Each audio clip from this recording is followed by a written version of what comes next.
ఇక్కడ తెలంగాణ రాజకీయాలను గమనించగలిగితే నిన్న మా దైవాంశ సంభూతుడు దేశ ముఖచిత్రాన్ని మార్చిన ఒక మహనీయుడికి నిన్న తెలంగాణ అసెంబ్లీ అత్యవసర సమావేశంలో రేవంత్ రెడ్డి గారి ఆధ్వర్యంలో ఆ మహానుభావుడికి నివాళులు అర్పించే కార్యక్రమంలో భారతరత్న ఇవ్వాలని ఎప్పుడైతే తెలంగాణ అసెంబ్లీ తీర్మానం చేసిన దానికి నేను తల వంచి శిరస్సు వంచి దండం పెడుతున్నాను. ఎస్, చాలా గొప్ప నిర్ణయం. ఎందుకంటే అలాంటి మహనీయులకి భారతరత్న ఇచ్చి భారతదేశంలో అత్యున్నత పురస్కారం ఆ మహనీయులకి ఇవ్వడం వల్ల వాళ్ళ స్థాయి ఆ జన్మాంతం చరిత్రలో అలా చిరస్థాయిగా మిగిలిపోతారు. సో అలాంటి వ్యక్తులకి అలాంటి సభ సాక్షిగా మొత్తం entire house the way they respected. అంటే కిషన్ రెడ్డి గారు బయటకు వచ్చిన తర్వాత కాంగ్రెస్ పార్టీ ఏ విధంగా ఆయన అవమానం చేసింది ఇవన్నీ ఒక గంటన్నర పాటు స్పీచ్ ఇచ్చుకున్నారు. But whatever you name it as, end of the day ఆక్రందన వేరు. ఓ మహనీయుడికి కొన్ని సముచిత స్థానాల్లో వాళ్ళని మెచ్చుకోలుగా మాట్లాడడం అన్నది వేరు. ఏదైతేనే ఆ మహనీయుడి గొప్పతనం అనేది ఎలా ఉంటుందంటే ఒక 4 పంక్తుల్లో చెప్పాలంటే, అంటే మన్మోహన్ సింగ్ గారు అనే ఒక గొప్ప వ్యక్తి గురించి ఒక 4 మంచి మాటలు ఎలా చెప్పాలంటే, ఇవాళ ఆపన్న హస్తంగా నరేగా నిధులు ఎవరికైతే అంటే సంవత్సరంలో కొన్ని పని దినాలు కరువు కాటకాలు అల్లాడిపోతున్న దగ్గర కొంతమంది చూడండి అంబళ్ళు సెంటర్లు గంజి సెంటర్లు పెట్టి వాళ్ళని పరిరక్షించే నేపథ్యంలో ప్రభుత్వం తరఫున కొన్ని పని దినాలు ఖచ్చితంగా వాళ్ళకి వేతనాలతో అంటే చెరువుల్లో పూడికలు తీయడానికి కానీ లేకపోతే కాలువల్లో నిలువలు తీయడానికి ఇలాంటి వాటికి అన్నిటికీ ఉపయోగించడానికి నరేగా నిధులు అనేది ప్రవేశపెట్టి కొన్ని సంవత్సరాల్లో గ్యారంటీడ్ ఇవ్వడంలో కానీ, అలాగే తెలంగాణ రాష్ట్ర ప్రదాతగా మన్మోహన్ సింగ్ గారు ప్రధానమంత్రి హోదాలో ఇవ్వడం కానీ, అలాగే చరిత్ర చెప్పుకునే ఇవాళ మనందరూ చూడండి ఆధార్ కార్డు లేకపోతే ఎవరికి ఒక అడుగు కూడా ముందుకు పడట్లే. అలాంటి ఆధార్ కార్డుని ప్రపంచంలో భారతదేశానికి పరిచయం చేసిన వ్యక్తిగా అలా ఎన్నో ఎన్నో ఎన్నో ల్యాండ్ మార్క్స్ అన్నవి. తర్వాత ఆర్థిక సంస్కరణలో దేశాన్ని ఇవాళ 10 అడుగులు ముందుకు నడిపించి ఎస్ నేను అనే మాటకి మన అన్న మాటతో కలిపి దేశం అన్నది ప్రపంచ వైబ్రేషన్స్లో ఎస్ చూడండి మనకి వైబ్రేషన్ మోడ్లో ఫోన్ పెడితే ఎలా ఇదవుతుందో అలా భారతదేశాన్ని చూసి ప్రపంచ దేశాలందరూ అలా వైబ్రేట్.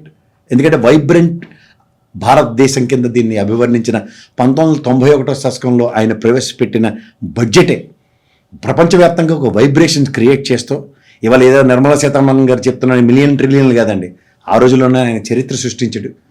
ఏ విధంగా ప్రపంచ స్థాయిలో ఆర్థిక వ్యవస్థను పటిష్టం చేసి గ్లోబలైజేషన్ అన్న దాంట్లో ప్రపంచాన్ని భారతదేశానికి ఆహ్వానించడంలో, భారతదేశం ప్రపంచానికి భాగస్వామ్యం చేయడంలో ఆ మానవుడి చరిత్ర ఆ జన్మాంతం 10 జన్మలు కూడా ఇంకా ఆయన స్మరించుకుంటూ భారత ఖండంలో భారతావని 10 అడుగులు ముందుకెళ్లాలని ఆయన ఆత్మకు శాంతి కోరాలని వేడుకుంటున్నాను. ఈ మాటకు వస్తే నిన్న అసెంబ్లీ సమావేశాలు తదనంతరం గౌరవ ముఖ్యమంత్రి గారు సత్యనారాయణ గారు అంటే మైక్రోసాఫ్ట్ CEO గారు మన భారతదేశం గర్వించదగ్గ ముద్దుబిడ్డల్లో ఆయన ఒకడు. ఎందుకంటే ఒక అత్యున్నత స్థాయి అత్యున్నత శిఖరాన్ని అందుకున్న ఒక గొప్ప వ్యక్తికి రేవంత్ రెడ్డి గారు అంటే when you don't know certain things you need to learn from your seniors అన్న దగ్గర నాకు ఇవాళ నేను రేవంత్ రెడ్డి గారిని చూస్తే చంద్రబాబు గారు బాగా జ్ఞాపకం వచ్చారు. ఎందుకంటే రాష్ట్రానికి సాధించుకునే దాంట్లో 10 అడుగులు ముందుకు పరిగాడు. ఉదాహరణకి ISB ఉదంతో నేను ఎన్నోసార్లు చెప్తూ ఉంటాను. ఇన్ ద సేమ్ సినారియో ఇవాళ మైక్రోసాఫ్ట్లో ఒక AI సెంటర్ కానీ అలాగే డేటా సెంటర్ని ఏర్పాటు చేయడానికి ఎంతోమంది 1000 మందికి ఉపాధి కల్పించడం కోసం ఒక మైక్రోసాఫ్ట్ అధినేత ఆంధ్రప్రదేశ్కి అంటే తెలంగాణ రాష్ట్రంలో ఉన్నప్పుడు ఆయన సమయాన్ని వృధా చేయకుండా రేవంత్ రెడ్డి గారు తెలంగాణ ముఖ్యమంత్రి హోదాలో ఆయన సమయాన్ని తీసుకుని ఆయన కలిసి ఇక్కడ డేటా సెంటర్ ఏర్పాటుకిను అలాగే AI టెక్నాలజీకి సంబంధించిన ఇది ఎందుకంటే పక్క రాష్ట్రంలో AI హబ్ కింద అమరావతిని చేస్తానన్న దగ్గర దానికన్నా ముందు అవకాశాన్ని అందిపుచ్చుకోవడం. ఎందుకంటే గుజరాత్ వాళ్ళు ఆదమరిస్తే ఎత్తుకెళ్ళిపోతారని తెలుసు, తమిళనాడు కర్ణాటకకి అట్రాక్టివ్ మాడ్యూల్స్ ఉన్నాయని తెలుసు, దానికి ధీటుగా హైదరాబాద్ ఆల్రెడీ తయారు చేసిన విధానంలో 10 అడుగులు ముందుకేసిన రేవంత్ రెడ్డి గారు నిజంగా ఆ AI టెక్నాలజీకి సంబంధించిన ఇది కానీ అలాగే డేటా సెంటర్ని కానీ మైక్రోసాఫ్ట్ నుంచి కనుక అందిపుచ్చుకోగలిగితే it's a great and beautiful achievement for Telangana. And ఉన్నదానికి ఇంకొంచెం ఉపాధి కల్పించడానికి ఇంకా ఉపాధి అవకాశాలు మెరుగుపరుచుకోవడానికి తెలంగాణ రాష్ట్రం నిజంగా 10 అడుగులు ముందుకెళ్తుందని నిన్న అసెంబ్లీ సమావేశాల అనంతరం రేవంత్ రెడ్డి గారు ఇంక్లూడింగ్ ఉత్తమ్ కుమార్ రెడ్డి గారితో కలిసి వెళ్ళి డేటా సెంటర్కి సంబంధించిన అంశాలని ఎప్పుడైతే మైక్రోసాఫ్ట్ అధినేత గారితో చర్చించి దానికి ఒక సాధనకి ఒక బాట వేసినందుకు తెలంగాణ ప్రభుత్వం నిజంగా ఇన్ఫ్రాస్ట్రక్చర్తో కలిగి ఉన్న తెలంగాణ ప్రభుత్వం డెవలప్మెంట్ మాడ్యూల్లో 10 అడుగులు ముందుకు వెళ్ళడానికి ఇండస్ట్రియలైజేషన్ పట్ల శ్రద్ధ ఏ విధంగా వహిస్తుంది అన్నదానికి అంటే నేను ఎప్పుడూ ఒకే మాట చెప్తూ ఉంటాను.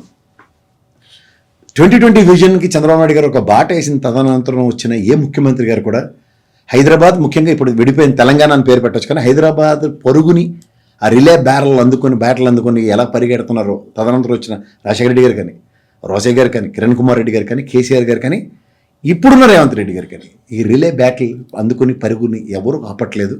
అంచేత ఆద్యంతం ఈ తెలంగాణ రాష్ట్రం ఆర్థిక పురోగతిని సంతరించుకోవడానికి దేశంలో సెకండ్ క్యాపిటల్ని గర్వంగా చెప్పుకునే పరిస్థితికి, ఎందుకంటే గౌరవ రాష్ట్రపతి గారు కానీ ఈ శీతాకాల విడుదలన్నీ ఇక్కడే ఉంటాయి కాబట్టి మన రాష్ట్ర అభివృద్ధి సర్వతోముఖంగా జరగడానికి పొరుగు అందుకున్న చీఫ్ మినిస్టర్ గారి కింద అభివర్ణిస్తున్నాం.